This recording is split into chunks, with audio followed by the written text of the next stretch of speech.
Dans cette vidéo, nous allons voir l'intérêt à consommer des légumes. Bonjour, c'est Jérémy. Si vous voulez construire une hygiène de vie qui vous correspond, bienvenue, c'est ici que ça se passe. Pour ne rien rater des prochaines vidéos, cliquez sur le bouton d'abonnement et la cloche de notification. Et avant de voir ces 7 avantages majeurs, revoyons pourquoi ils sont nécessaires. Mais c'est quoi en fait le système digestif? Tout démarre de l'œsophage, ensuite nous arrivons à l'estomac, les aliments vont ensuite arriver dans l'intestin grêle, le gros intestin, le côlon, pour terminer leur course par la sortie de secours. Et dans les différents organes que l'on vient de citer, il va y avoir des fonctions complémentaires qui vont être là pour aider à digérer certains types de nutriments. Les nutriments, c'est pareil, pour faire très simple, ce sont les sucres, les matières grasses, les protéines, les vitamines et les minéraux. Nous pouvons également parler de l'eau qui est contenue dans les aliments et qui va être réabsorbée. Dans ces fonctions annexes, nous allons retrouver les glandes salivaires qui vont être là pour déclencher la salive lors de la mastication des aliments. Mais il y a également le foie, la vésicule biliaire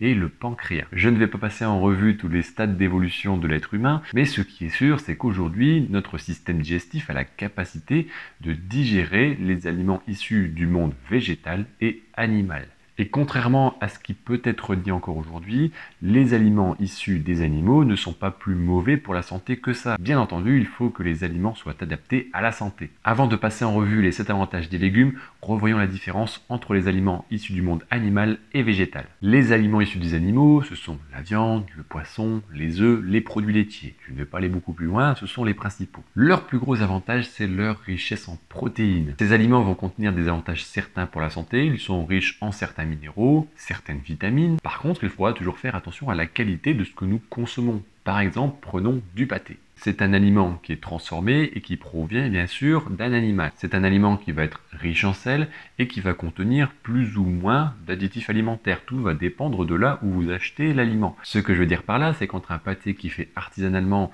et un pâté qui est issu de processus industriels, les qualités nutritionnelles ne sont pas du tout les mêmes. C'est pour cela d'ailleurs que j'insiste souvent sur la qualité des aliments. Maintenant, les aliments du monde végétal. Nous retrouvons bien sûr les légumes secs, les fruits secs, les fruits oléagineux ou les graines.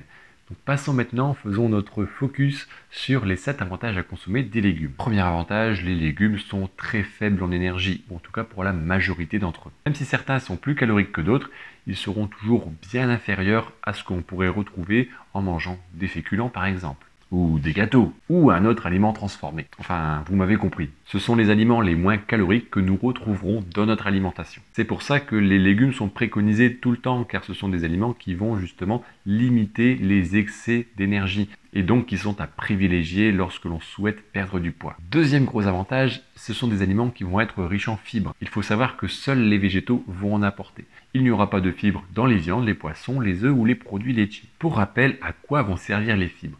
Elles vont être là pour la bonne santé du transit intestinal. Donc elles participent à notre santé digestive et donc à un meilleur confort de notre corps. Il n'y a rien de plus désagréable que d'être dans l'inconfort après un repas par des troubles digestifs qui sont bénins. C'est fatigant, déplaisant et notre morale baisse car nous sommes dans l'inconfort. Si la consommation de fibres n'est pas suffisante, il faut dire que le passage aux toilettes n'est pas toujours une partie de plaisir. Là, ce que je viens de vous citer, ce sont les fonctions mécaniques, si on peut dire ça comme ça, mais il y a également d'autres fonctions très utiles. Par exemple, les fibres vont permettre de lutter contre le développement des maladies. Attention, je ne dis pas qu'elles vont permettre de guérir, mais elles vont participer à une meilleure santé. C'est-à-dire qu'en consommant, nous sommes moins concernés par toutes les maladies hivernales assez bénignes aujourd'hui, comme les rhumes, les gastro, les angines, etc. Si vous voulez que votre corps fonctionne comme une montre suisse, n'hésitez pas à consommer des aliments qui sont riches en fibres. Troisième avantage, ce sont des aliments qui sont riches en minéraux. Et restons sur notre montre suisse. Oui, car notre santé passe par la teneur en minéraux que nous allons absorber sur la journée. En tout cas,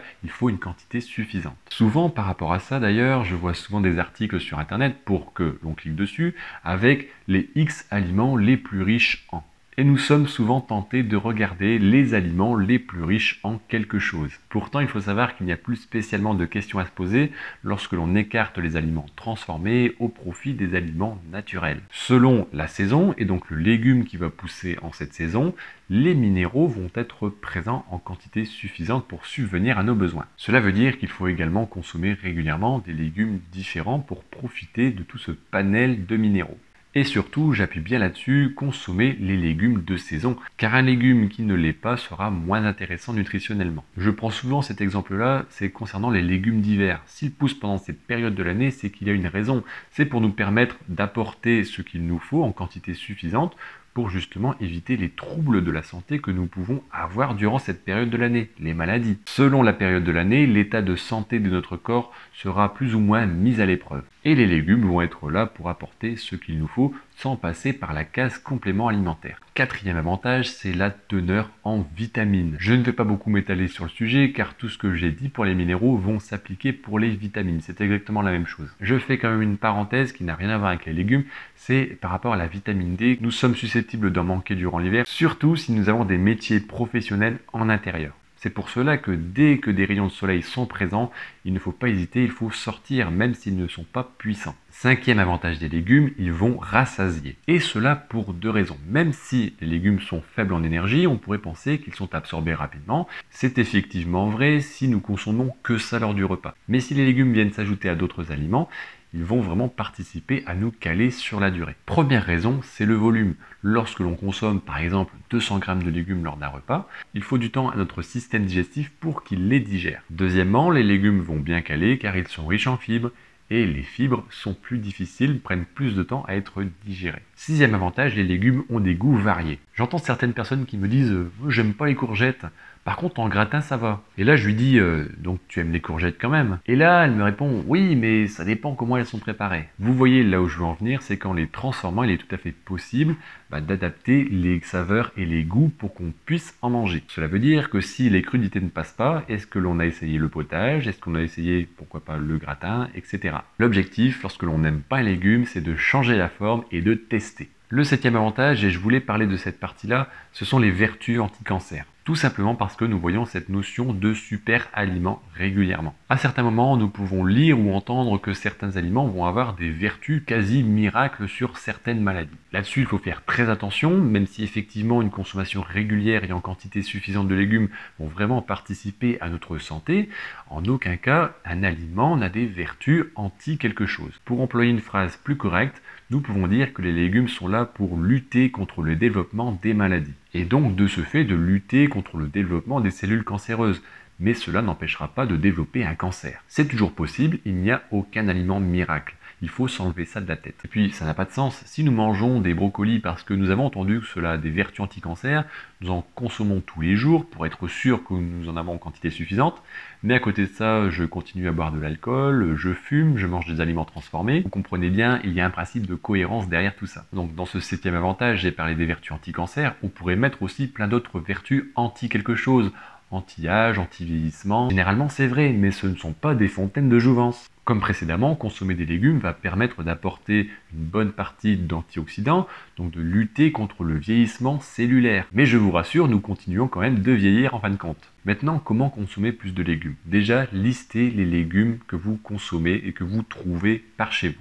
Et prenez le temps de cocher ce que vous aimez déjà de base, comme ça, ceux-là, on les écarte, on sait qu'on les aime bien. Par contre, pour ceux où c'est un peu plus difficile, où on n'aime pas, on va voir pour changer la forme. On testera en cru, en cuit, en soupe ou en ce que vous voulez. Avant de se dire ça j'aime pas, essayons déjà de tester d'autres formes de préparation. L'objectif avec les légumes et tous les autres végétaux, c'est vraiment de profiter de tous les avantages que j'ai pu citer dans cette vidéo. J'espère que le sujet a été clair, qu'il vous a plu. N'hésitez pas à me poser vos questions en commentaire, j'y répondrai. Vous pouvez vous abonner si vous ne l'avez pas encore fait, partager la vidéo. Et nous, on se retrouve bientôt pour une nouvelle vidéo. Portez-vous bien et à bientôt.